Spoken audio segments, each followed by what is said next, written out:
from everything I've been watching lately, and especially with everything currently going on, I'm like, the only thing that the media seems to be doing is highlighting how big of a fucking shit show the country is right now.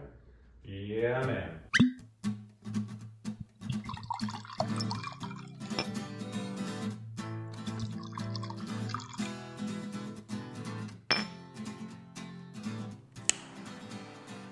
The Proof is in the Whiskey podcast. I'm Chris. This is Eric. This is the Proof is in the Whiskey podcast. Welcome back, man. Episode 6. Here we go. Yeah. Fuck yeah. Fuck yeah. Fuck yeah. Team America will please. Fuck yeah. America. Fuck yeah. There we go, man. It's even more right now to get excited about saying that, right? I know, right? I know. So, tell me a little bit about your week, man. What have you been up to? I was going to ask you the same thing. Really? We're on the same that's so page. sweet, man. I had a good week. Yeah, I think, I don't really have anything to complain about this past week. Well, that's actually quite surprising. I'm glad. I don't really have anything to complain about either, man. Your week picked up better at work, right? Dude, unbelievably. I think everybody kind of flatlined. I know I did. You did. Yeah. I think the most was like a week and a half, almost 2 weeks of not selling a car. Yeah. And then all of a sudden, crazy. we got busy like the last couple of days. It feels like you're broken when you don't sell a car. Like, what's wrong with me? There's something wrong. I don't know what I'm doing anymore. So you are smoking. What are you smoking? Dude, like I told you, man, before we started, I gotta, maybe just for the podcast, I'll start getting something different every time, but I'm still sticking on the Band of Brothers because I'm hooked on these ones. Band of Brothers, local guy, goes in, teams up with Perdomo and creates his own blend. Last night I had their 10th anniversary, and that was really good. The burn was a little off as far as it kept getting hot and then not producing smoke. And it could have just been that cigar, that particular cigar. Sometimes that happens. So this is the Connecticut that I've smoked on here before. But yeah. I'll get something that I've never tried next time. Maybe that's what I'm gonna start doing. Next time I'm gonna start getting for the podcast. I'll get a cigar that I've never had before every time. Do a little review for us. Yeah. Here. I went up to the Columbia Leaf and Vine, and I was like, "Do you have any Buffalo Trace infused cigars? Because I really, really like those." And they didn't, but I did buy a box. That's cool. This cool looking box right here. Yeah. It's got the Buffalo on it, Buffalo Trace logo. Buffalo Trace. It's really cool. Their logo is really cool. $3. I do like it, and like the lettering. Mm-hmm. It's nice. Yeah, so I got that for $3, but I just picked up a cigar. Nothing too fancy on this one. I think it was like a $6 cigar. So yeah, man. Well, and that's why I like these ones, because these are like, the quality of these ones is just as good as the like $12, $13 sticks that I get from now and again. But they're only like $6.25 a piece. Solid, man. I think it's because it's his own, and he doesn't have to like pay I don't know. Like he's not paying a separate manufacturer and then having to upcharge it, maybe mark it up. Yeah, perhaps. I don't know. I don't really care because they're good. That's awesome. So we're smoking some cigars, and we are going to drink some Woodford Reserve, which is also up there with one of my favorites. And I think you introduced me to Woodford. Mm-hmm. Did you bring it over the first time? To be honest with you, I don't know, but probably. Because do you have any other friends that are that much into bourbon? So, I know I introduced you to Jefferson's. Yes. I probably introduced you to this too. That's good, man. We almost had a casualty. There we go. All right. So, of course, all of you audio listeners, of course, audio is going to be coming out on Wednesdays. Consistently.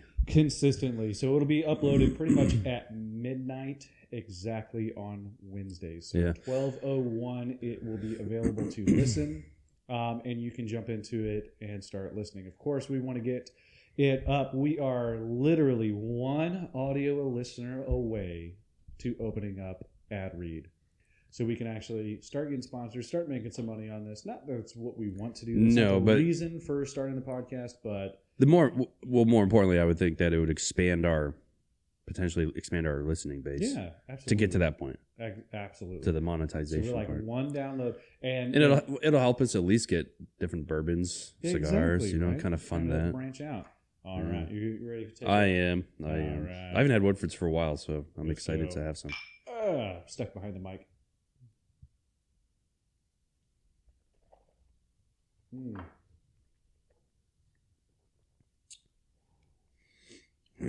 Very good. It's definitely more of a complex. A lot of different things going on. Yeah, it's definitely got a little bit more of a burn from the last time I There was a spicy barrel. Yeah, very Spicy oak. barrel on that one. Yeah, Ooh. Woodford definitely always has more of the spice. So it's funny that like people when they bourbon, you're supposed to sip it. It's not. You don't have to take a gulp, right? Well, I didn't take a gulp. No, I'm not saying you. I'm saying in general, right? So, like when I like people like my wife, your wife, or just anybody that's never, they're like, no, I can't stand hard liquor or bourbon, or whatever. I don't know how you guys drink it. Swish it around in your mouth like to get the flavor. I don't know how you do that. And I'm like, well, look what you just did. You just took like a huge ass gulp. You're like, you're not trying to rehydrate yourself. Like you drink water and chug it. So you sip it so that you're not overwhelming all the alcohol. Yeah. Like burn. So the only burn you should really get is actually the spiciness from the oak, the barrel that oak, the spiciness extracts from that. So, yeah, no, I like it. It's got a little bit of a bite, but nothing overwhelming. I definitely enjoy it. It's a great everyday bourbon. It's like the as far as like everyday bourbons compared to your once in a while. So like that Blanton's we had, 100% of once in a while. We haven't definitely once in a while. It's still up there. It's safe. Fucking better not have had any since it has not been touched. But yeah, so like this is a great everyday. Jefferson's everyday. I would say like Elijah Craig. Those are all great everyday bourbon. Not like Wild Turkey. Yeah, not a Wild Turkey 101. Well, that's 101's not bad. I mean, or like not an everyday. Yeah, like my dad likes just regular old Jim Beam. That's like your like. It's an okay, but it's nothing. It's nothing special. Bullet but it's over Jim Beam. Bullet's pretty damn good every day, and that's actually one I've only had like one bottle. I don't know why I haven't gone back because I remember liking it quite a bit. Yeah, but I think So I spoke with, and I think I told you about this. There is 2 local distilleries around, and I went on their website and I looked up where I could find, some local distillery, their bourbon whiskey. So I went to the store just last night and I was trying to find it. And they're like, we just sold the last bottle yesterday. And I'm like, no.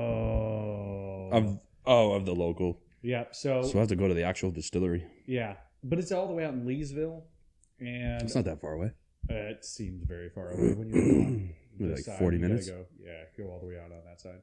But it is high cotton bourbon whiskey. Okay. And I want to try it so darn bad. man. Reviews on it are really, really good. I watched a couple of videos of tastings and stuff like that. I was like, and the fact that it's so local is pretty cool. It is. It is. But yeah, and then of course there's the other one that's out in Elgin. They primarily do a lot of like rums. I'm not a big of a fan of rum unless I mix it. It's like bourbon I refuse to mix. Yeah. Now I will throw an ice cube or 2 in there if it's been sitting out. I know it's supposed to be drunk at room temperature. Well, no, I mean some people actually say if you do like an ice cube or even like a teaspoon of water that it's not really cutting. It's more or less actually what you can do is maybe get more of those flavors out that might be not coming out. Yeah, I think Woodford, the last time that we were drinking it just in my kitchen, I threw an ice cube in there and I enjoyed it. Yeah. But the Jeffersons I could do no problem. No problem. It comes out really well. So this week in news brought to you by The Proof is in the Whiskey. Yeah, man. So yeah, definitely funny. Like I know we're always like you send me a lot of stuff. The one you sent me this morning, I'm like, I literally just watched it and I'm just Really? like, oh my God. And then I literally just made a comment to you too. And I feel like it's so true that anytime we're coming up to a midterm election with Yeah. Senate and House, or November. when we're coming up to when the governor races too. But then whether it's that or a presidency election, things always obviously start ramping up, right? You see a lot of ads on the TV, like commercial ads, whatever, bashing the other person, blah blah blah blah blah. But they also, from everything I've been watching lately, and especially with everything currently going on, I'm like, the only thing that the media seems to be doing is highlighting how big of a fucking shit show the country is right now. Yeah, man. And it's funny that you say that. Like, it's only in these small glimpses where they're like, okay, everything's fucked, everything's terrible. But at the same time, it's great. We're in a good position. Yeah, we're great. It's good. We're good. It's only 8.3 inflation. Yeah. Only. We're maintaining. It didn't go up. Yeah. We're maintaining. So, and it's like, at what point do you think it's bad? 8.3 is... Well, we're technically in a recession. The definition of a recession is 2 consecutive quarters of the what is it? The market being down. Yep. You have 2 consecutive quarters. So we are technically in a recession. So you're talking like the Dow and the Nasdaq. Yeah, the Dow. That's the word I was looking for. So have they come out and said that yet? Have you heard anything about anybody? So it's kind of like... there was some governor, I think it was out of New York, and they asked the question, do you believe that we're facing a recession? And I think it was based off of a comment that Biden said. It's like, we're at 50%. We're, it's a 50-50. And it's like, no, we already are. We're in a recession. Did you know what I really hate? The inflation numbers that they're posting.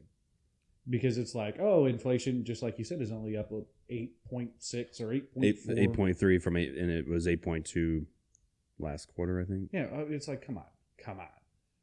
Have you gone to the pump? Have you bought groceries? We could literally go to Sam's Club and you could buy 2 grocery carts full of food, completely packed, for $300-400, and now you have 1 grocery cart that's like $400. $400, and you're like, what the shit? Like, my dollar is not going as far as it used to. It's not an 8.3%.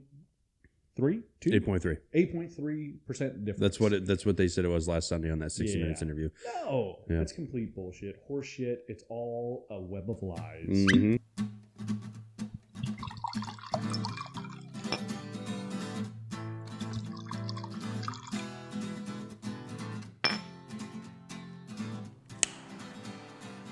The Proof is in the Whiskey podcast.